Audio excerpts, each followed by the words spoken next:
চাচা এগুলো কি বিক্রি করবেন? হ্যাঁ বিক্রি করছি। এগুলোর দাম কেমন পড়বে? কোনটা নেবেন? এই যে এটা এটা এটা এটি 8,500। 8,500? ওরে বাপরে, এগুলো তো কোরবানির জন্য না, এত দাম কেন? এটা পুষতে হবে। হ্যাঁ, এটা কোরবানি না, তা এত দাম কেন? এর দাম নেই।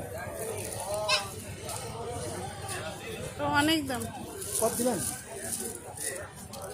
4,000 হলে নেওয়া যেত। তাহলে যা বিক্রি হ্যাঁ, 4,000। 4,000 দেওয়া যাবে না? তুই পাঠিয়ে দেন, হ্যাঁ, তুই পাঠিয়ে দেন। না ওইটা যদি 4,000 হয় আমি নিব। হ্যাঁ, দেওয়া যাবে না?